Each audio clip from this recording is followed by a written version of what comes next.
ಶಿರಾ ತಾಲೂಕಿನ ಹೂಡಿಗೆರೆ ಗೊಲ್ಲರಹಟ್ಟಿಯಲ್ಲಿ ನಡೆದ ಹಟ್ಟಿ ಲಕ್ಕಮ್ಮನ ಉತ್ಸವದಲ್ಲಿ ಪಾಲ್ಗೊಂಡು ವಿಶೇಷ ಪೂಜೆ ಸಲ್ಲಿಸಿದ ಕರ್ನಾಟಕ ಸರ್ಕಾರದ ಕಾಡುಗೊಲ್ಲ ನಿಗಮ ಮಂಡಳಿಯ ಅಧ್ಯಕ್ಷರಾದ ಹಾರೋಗೆರೆ ಮಹೇಶ್ ರವರು.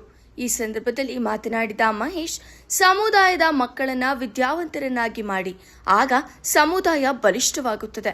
ನೇರ ಸಾಲ, ಗಂಗಾ ಕಲ್ಯಾಣ ಯೋಜನೆ ಜೊತೆಗೆ ಟ್ರ್ಯಾಕ್ಟರ್ ಕೊಡುವ ಯೋಜನೆಯನ್ನ ಮುಂಬರುವ ದಿನಗಳಲ್ಲಿ ನಮ್ಮ ಸರ್ಕಾರ ಪ್ರಾಮಾಣಿಕವಾಗಿ ಮಾಡುತ್ತೆ ಎಂದು ಸಮುದಾಯದ ಮುಖಂಡರ ಜೊತೆಗೆ ಮಾತನಾಡಿದರು. ಈ ಒಂದು ಹಟ್ಟಿ ಲಕ್ಕಮ್ಮನ ಉತ್ಸವದ ಸಂದರ್ಭದಲ್ಲಿ ಇವತ್ತು ನನ್ನ ಕರ್ಸ್ಕೊಂಡಿದ್ರಿ. ಆ ತಾಯಿ ಇವತ್ತು ನಿಮ್ಮೆಲ್ಲರಿಗೂ ಒಳ್ಳೇದ್ ಮಾಡ್ಲಿ, ಒಳ್ಳೆ ಮಳೆ ಬೆಳೆ ಆಗ್ಲಿ, ನಿಮ್ಮೆಲ್ಲರ ಬದುಕಿನಲ್ಲೂ ಒಂದು ಒಳ್ಳೆ ಯಶಸ್ಸು ಕೊಡ್ಲಿ, ಮಕ್ಕಳು ವಿದ್ಯಾವಂತರು ಮಾಡಿ, ಮಕ್ಕಳನ್ನ ಶಾಲೆಗೆ ಕಳಿಸಿ ವಿದ್ಯಾವಂತರು ಮಾಡಿದಾಗ ಮಾತ್ರ ನಾವು ಸಮಾಜ ಬಲಿಷ್ಠವಾಗಕ್ಕೆ ಸಾಧ್ಯ ಆಗ್ತದೆ.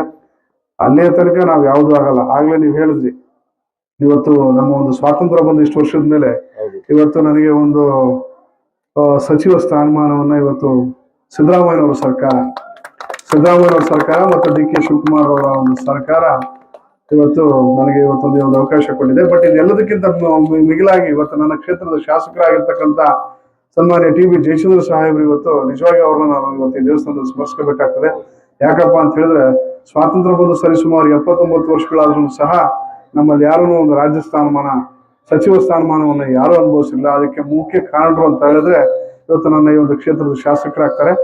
ಮತ್ತು ನನ್ನ ಏನಿವತ್ತು ಹಿಂದುಳಿದ ವರ್ಗದ ಇಲಾಖೆಯಲ್ಲಿ ಇವತ್ತು ನಾನು ಒಬ್ಬ ಕಾಡುಗೊಲ್ಲ ನಿಗಮದ ಅಧ್ಯಕ್ಷನಾಗಿ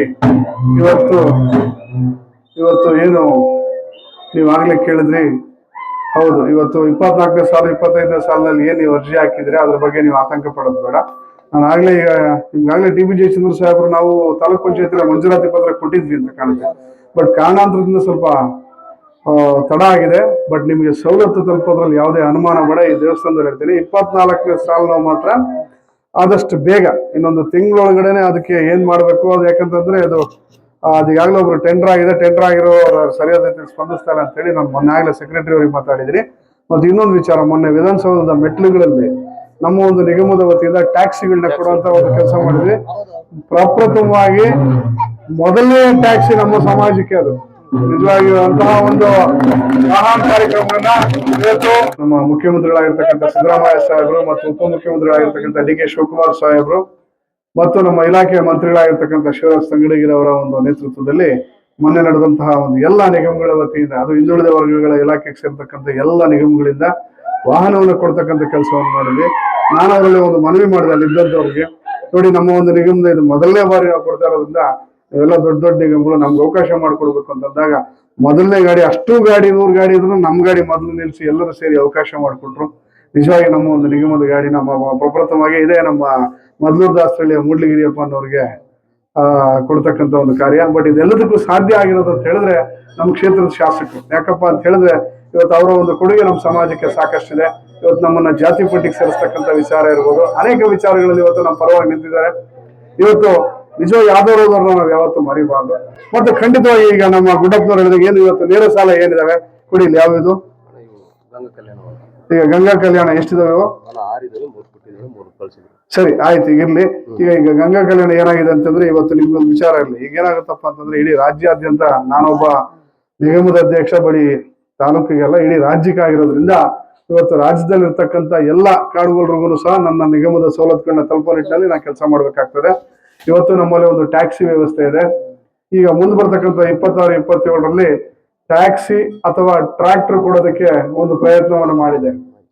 ಯಾಕೆಂತಂದ್ರೆ ನಮ್ಮಲ್ಲಿ ಈ ಕುರಿ ವಲಸೆ ಹೋದಂತ ಸಂದರ್ಭದಲ್ಲಿ ಈ ಕತ್ತೆ ಮೇಲೆ ಏರ್ ಹಾಕೊಂಡು ಹೋಗ್ತೀರಿ. ಹಂಗಾಗಿ ಪಾಪ ಮಳೆ ಪಳೆ ಬಂದು ತಿರ್ಗಿ ಹೋಗಕ್ಕಾಗಲ್ಲ, ಸ್ಥಳ ತಲುಪಕ್ಕಾಗಲ್ಲ. ಅಟ್ಲೀಸ್ಟ್ ಒಂದು ಟ್ರ್ಯಾಕ್ಟರ್ ಇದ್ರೆ ನಿಮ್ಗೆ ಅಟ್ಲೀಸ್ಟ್ ಒಂದು ಮರಿಗಳನ್ನ ಹಾಕೊಂಡು ಹೋಗಬೇಕು, ಒಂದು 100 ಜನ ಒಂದು ಹೊದಿಕೆಗಳನ್ನ ಹಾಕೋಣಕ್ಕೆ ನಿಮ್ಗೆ ಒಂದು ಅನುಕೂಲ ಆಗುತ್ತೆ ಅಂತ ಯೋಚನೆ ಮಾಡಿ, ಯಾಕಂದ್ರೆ ನಾನು ಈ ಸಮಾಜದಲ್ಲಿ ಹುಟ್ಟಿರ್ತಕ್ಕಂಥ ಒಬ್ಬ ಮಗ ಗಂಟೆ ಹೊಡಿತು, ಹಂಗಾಗಿ ನಾನು ಆ ಋಣವನ್ನು ತೀರಿಸ್ತಕ್ಕಂಥ ಕೆಲಸವನ್ನು ನಾನು ಮಾಡ್ಬೇಕಾಗ್ತದೆ. ಖಂಡಿತವಾಗಿ ನಾನು ಒಬ್ಬ ಜವಾಬ್ದಾರಿ ಇದೆ ನನ್ನ ಮೇಲೆ ಗೊತ್ತಿದೆ. ಕಷ್ಟದಲ್ಲಿರ್ತಕ್ಕಂಥ ನನ್ನ ಒಂದು ಕಾಡುಗೊಲ್ಲರ ಬದುಕಿನಲ್ಲಿ ನನ್ನ ಒಂದು ನಿಗಮದ ವತಿಯಿಂದ ಮತ್ತು ಸರ್ಕಾರದ ಒಂದು ಇತಿಮಿತಿಯಲ್ಲಿ ಏನು ಬರ್ತದೋ ಅದನ್ನ ನಾನು ಶಕ್ತಿ ಮೀರಿ ನನ್ನ ಒಂದು ಸಮುದಾಯಕ್ಕೆ ತಲುಪಿಸುವಂತ ಕಾರ್ಯಕ್ರಮವನ್ನು ನಾನು ಖಂಡಿತ ಮಾಡೇ ಮಾಡ್ತೀನಿ. ಮತ್ತಾಗಲೇ ನಮ್ಮ ಗುಡ್ಡಪ್ಪನವ್ರು ಹೇಳಿದಂಗೆ ಹೌದು, ಖಂಡಿತವಾಗಿಯೂ ಇವತ್ತು ನೋಡ್ತೀನಿ ಎಷ್ಟು ಮ್ಯಾಕ್ಸಿಮಮ್ ಏನ್ ಮಾಡಕ್ ಸಾಧ್ಯ ಅದನ್ನ ಖಂಡಿತವಾಗಿ ನಾನು ಮಾಡ್ತೀನಿ ಶಕ್ತಿ ಮೀರಿ. ಯಾಕಪ್ಪ ಅಂತಂದ್ರೆ ಎಲ್ಲ ಒಂದ್ ಕಡೆಯಲ್ಲಿ ನಮ್ಮೂರ ಒಂದ್ಮೇಲೆ ನಮ್ಗೆ ಅಭಿಮಾನ ಇದ್ದೇ ಇರುತ್ತಲ್ಲ, ಏನಜ್ಜ? ಎಲ್ರಿಗೂ ಒಳ್ಳೇದಾಗ್ಲಿ. ಪುಟಾಣಿ ಮಕ್ಕಳಿದ್ರೆ ಮಕ್ಕಳನ್ನ ವಿದ್ಯಾವಂತರು ಮಾಡಿ, ವಿದ್ಯಾವಂತರಾದಾಗ ಮಾತ್ರ ಸಮಾಜಕ್ಕೆ ಶಕ್ತಿ ಬರ್ತದೆ. ಮತ್ತು ಹೆಣ್ಮಕ್ಳು ಹೊರಗಡೆ ಇರ್ತಕ್ಕಂಥ ಹೆಣ್ಮಕ್ಳನ್ನು ಸಹ ಓದ್ಬೇಕು, ವಿದ್ಯಾವಂತರಾಗಬೇಕು. ಇವತ್ತು ನಮ್ಮ ಒಂದು ಜಿಲ್ಲೆಯಲ್ಲಿ ಇವತ್ತು ಜಿಲ್ಲಾಧಿಕಾರಿಗಳಾಗಿ ಶುಭ ಕಲ್ಯಾಣ್ ಅಂತಿದ್ದಾರೆ. ನಮ್ಮ ಗಲ್ರಟ್ಟಿಗಳಲ್ಲಿ ಹುಟ್ಟಿದಂತ ಹೆಣ್ಮಕ್ಳು ನೀವು ಅಷ್ಟೇ ಒಂದು DC AC ಒಂದು ಸಮಾಜದಲ್ಲಿ ಒಂದು ಉನ್ನತ ಹುದ್ದೆಗಳಲ್ಲಿ ನೀವು ನೋಡಿದಾಗ ಅವತ್ತು ಬೇರೆ ನಿಮ್ಮನ್ನು ನೋಡಿ ಬೇರೆ ಹೆಣ್ಮಕ್ಳನ್ನು ಸಹ ಇನ್ನು ಓದ್ಲಿಕ್ಕೂ ಮತ್ತು ಸಮಾಜದಲ್ಲಿ ಅವರು ಸಹ ಒಂದು ಶಕ್ತಿ ಬಂದಂಗೆ ಆಗ್ತದೆ. ದಯಮಾಡಿ ಇವತ್ತು ನಮ್ಮ ಒಂದು ಸಮಾಜದಲ್ಲಿ ನಮಗೆ ನಾವೇ ಇವತ್ತು ನಮ್ಮಲ್ಲಿ ಏನಾಗಿದೆ, ಇವತ್ತು ನಮ್ಮಲ್ಲಿ ಅಂತ ಉನ್ನತ ಅಧಿಕಾರದಲ್ಲಿ ನಮ್ಮವರು ಇಲ್ಲದೆ ಇರೋದ್ರಿಂದ ನಾವು ಅದ್ರ ಕಡೆ ಗಮನ ಹರಿಸ್ಬೇಕಾಗ್ತದೆ, ವಿದ್ಯಾವಂತರಾಗಬೇಕಾಗ್ತದೆ. ಆಗ ಮಾತ್ರ ಸಮಾಜಕ್ಕೆ ಒಂದು ಶಕ್ತಿ ಬರ್ತದೆ. ಸಮಾಜಕ್ಕೂ ನಮಗೆ ಶಕ್ತಿ ಬಂತಂದ್ರೆ ಸಮಾಜಕ್ಕೆ ಶಕ್ತಿ ಬಂದಂಗೆ ಆಗ್ತದೆ.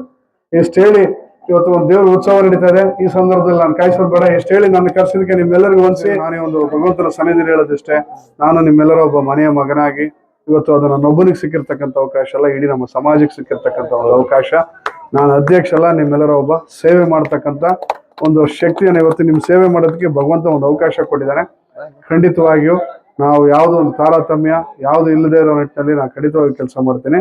ಮತ್ತು ಈ ಒಂದು ಈಗ ನೀವೇನು ಗುಡ್ಡಪ್ಪನವ್ರು ನೀವೇನು ಕೇಳಿದ್ರೆ ಖಂಡಿತವಾಗಿ ನಾನು ನಮ್ಮ ಒಂದು ಶಾಸಕರನ್ನು ಸಹ ನಾವೇನಾಗ್ತದೆ ಆಯ್ಕೆ ಸಮಿತಿಗೆ ಶಾಸಕರ ಅಧ್ಯಕ್ಷರಿರ್ತಾರೆ.